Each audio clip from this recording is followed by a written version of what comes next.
Inmates at medium security prison Southern Desert Correctional Center caused a riot on December 8th. Sometimes it really doesn't matter why you're in prison, but what you do with your time there. Let's face it though, neither one is a good look, so let's get into some evil prisoners that even cuffs couldn't stop. Starting off our list today, we have Christopher Scarver, the man who in 1994 took the life of none other than Jeffrey Dahmer while serving time at the Columbia Correctional Institute in Wisconsin for killing a man named Steve Loman in 1990. The pair arrived at the prison around the same time, and right away Scarver detested Dahmer. But he was also kind of scared of him. I mean, I really don't blame him. Dahmer did kill 17 people and consume the body parts of a number of his victims as well. So yeah, Scarver kept his distance until one night when he, Dahmer, and another inmate by the name of Jesse Anderson, who was jailed for killing his wife, were made to clean the bathrooms of the prison, during which time Scarver went to grab a mop. And when he returned, he saw Anderson and Dahmer laughing. He snapped and he grabbed a metal bar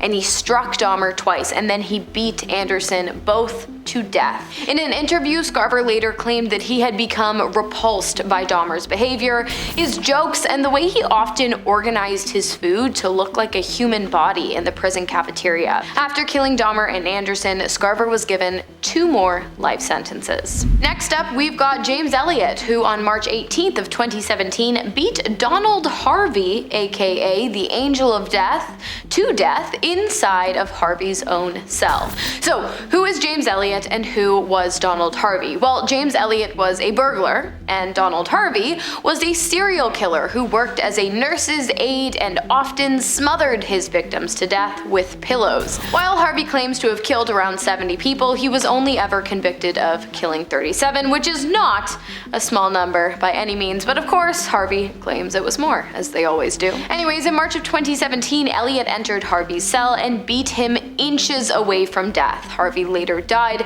of his injuries, and Elliott confessed to killing him, claiming that he had wanted to do something constructive for the friends and neighbors he had stolen from, and that he had also wanted the attention of prison officials because he was unhappy with the quality of life in the penitentiary, as were many other of the inmates there. The act was premeditated, and Elliott was given a life sentence for killing, which was a big step up from the time he was serving for burglary. Next up, we have Thomas Terrible Tommy Silverstein and Clay Fountain, who on the same day, separately, fatally attacked prison guards escorting them through the grounds of Marion Prison. Both events took place on October 22nd of 1983, with the first attack being at the hands of Terrible Tommy, who had originally been arrested on charges of armed robbery, but had since caused 2 other deaths behind bars. That day, Tommy was being escorted to his cell by a prison guard named Merle Klutz when another inmate handed Tommy a shank,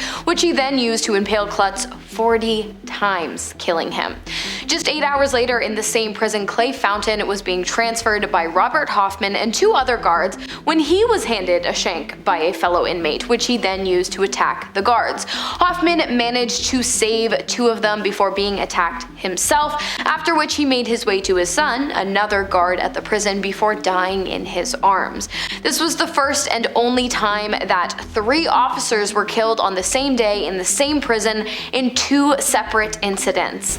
After the attack, Marion Prison went into a 23-year super lockdown that consisted of strict prisoner confinement to their cells, and both Tommy and Clayton were placed into solitary confinement in soundproof cells where the lights were kept on for 24 hours a day. Next up, we have James E. Day, who took the life of fellow inmate Nathan Leopold, a former child prodigy who, prior to the spring of 1924, met a man named Richard Leob. Richard and Nathan quickly became close. So close, in fact, that rumors began circulating about whether or not the two had entered into an intimate relationship, although both men adamantly denied this. During their time spent together, both Nathan and Richard became increasingly obsessed with the idea of carrying out the perfect crime, and so on May 21st, they decided to give it a shot.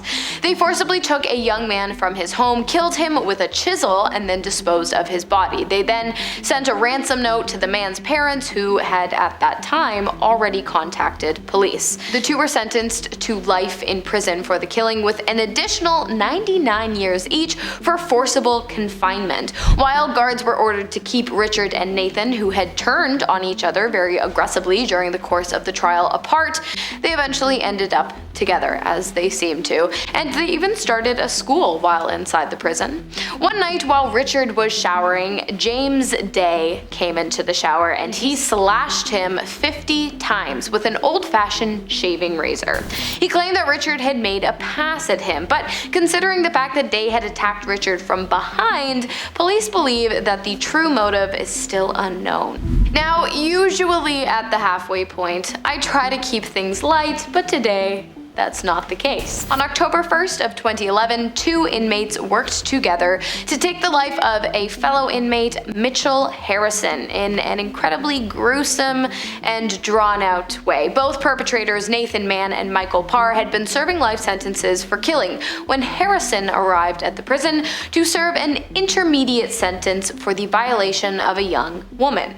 One night, presumably after discovering what Harrison had been booked for, Mann and Parr lured Harrison into their jail cell, held him down, and cut his throat using plastic cutlery and a razor blade. They then impaled him in the eye with a pen before removing his internal organs. The two had plans to share in eating Harrison's liver, but decided against it when met with the organ face to face. In the past, Parr had alluded to fantasies of eating parts of another human, but it seems as though when actually given the opportunity, he decided that it likely wouldn't be all it was cracked up to be. That's disgusting.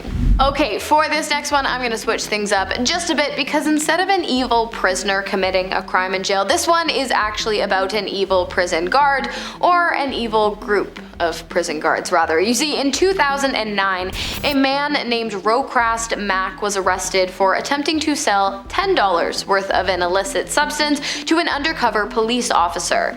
He pleaded guilty and was sentenced to 20 years in prison to be served at the Ventress Correctional Facility in Clayton, Alabama, which was built to house just 650 prisoners, but at the time of his incarceration was well over capacity, as it held 1,665. On the night of August 4th in 2010, during a nightly head count, a guard by the name of Melissa Brown accused Mack of partaking in some adult extracurricular activities with his hand under his blanket. You guys know what I mean. When he told her that wasn't true, she struck him twice with her baton, which led to Mack in turn hitting her in the lip. He then ran away, but stopped when ordered to halt by another guard. He was then taken to the dorm lobby and surrounded by Lieutenant Mitchell Smith, along with 5 other guards who took turns beating him into a coma, which eventually led to his death. Lieutenant Smith, who had been accused of brutality on at least 4 previous occasions, was charged with killing, as well as 2 other guards were also charged with killing who partook in the beating. What happened to the rest of them, I don't know, probably got off scot-free. You guys know how it is. Next up, we have Joseph Druce, who on August 23rd of 2003 killed a priest. Well, an ex-priest, I guess. You see, in January of 2002, Boston-born Catholic priest John Geohan was convicted of doing that stereotypical priest thing involving young men. Gohan was convicted on 1 count of the crime, but accused of 130. Not only that, but 86 plaintiffs also filed a $10 million lawsuit against the Archdiocese of Boston because of what Geohan had done. He was put into protective custody, but he still shared a cell, and with none other than Joseph Druce, a self-proclaimed racist who had been sentenced to life in prison after killing a man who had picked him up while hitchhiking. After claiming that the former priest had made a pass at him, Druce decided to block the door of their cell and then kill him by forcibly restricting his airways and then stomping him to death. Many people believe that the guards on duty actually turned a blind eye to the event, as when it happened there was only 1 guard on duty. There's usually 2, but that 1 guard did nothing to intervene in the situation, so it seems that they were not totally opposed to these actions. Next up, we have Robert Stewart, a violent prisoner with a past of psychological issues, violence, and racism. On March 31st of 2001, Robert was moved into the cell of Zahid Mubarak, who had been sentenced to just 90 days in prison for stealing just $12 worth of razor blades and was of Pakistani descent. That night, Stewart, who had already impaled another inmate to death and had records of over 186 incidents of violent acts since his incarceration, broke the leg off a table and beat Mubarak to death. After the incident, Stewart was moved into isolation, where he marked the symbol of a well-known hate group onto the floor before falling asleep 30 minutes later, showing absolutely no signs of remorse. An investigation was launched to look into whether or not the prison should be held responsible due to negligence, and protocols were then put in place for high-risk prisoners to avoid future incidents. Next up, we've got Jimmy Farah and Dennis Eversole, who in March of 1975 brutally killed fellow inmate Charles Shmidt while serving time in the Arizona State Prison in Florence. Charles Shmidt was a short man who often stuffed his boots with flattened cans and newspapers so that he would appear taller. He was sentenced to life in prison after violating and killing 3 young women during the 1960s alongside his accomplices, his girlfriend Mary French and his friend John Saunders. Jimmy Farah, one of Schmidt's assailants, was in jail for killing in the 2nd degree and attacking someone with a deadly weapon, and the other, Dennis Eversole, for armed robbery.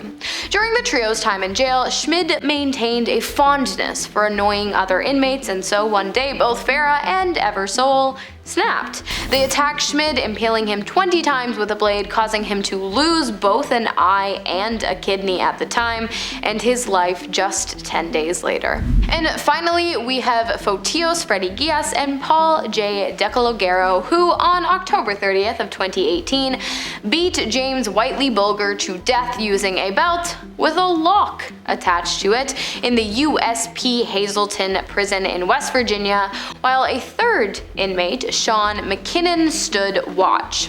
Geas was a former mafia hitman and Paul DeCologero a Massachusetts gangster. The pair killed Bulger likely after learning that he had been working as an informant for the FBI. Big no-no in prison. At the time of his death, Bulger had been serving a life sentence for killing 11 people as well as committing many other crimes in relation to the Irish Mafia. What's interesting about this particular case is that it hasn't actually gone to trial yet. Both Fotios Geas and Paul J. DeCologero are set to go to court in West Virginia in December of 2024, which is this year, so, you know, if you're interested, keep up on the case. Stay tuned. Alright you guys, that's our video for today. If I missed any, let me know down below in the comments. As always, I've been your host, Hannah Thompson, and I look forward to seeing you in the next video.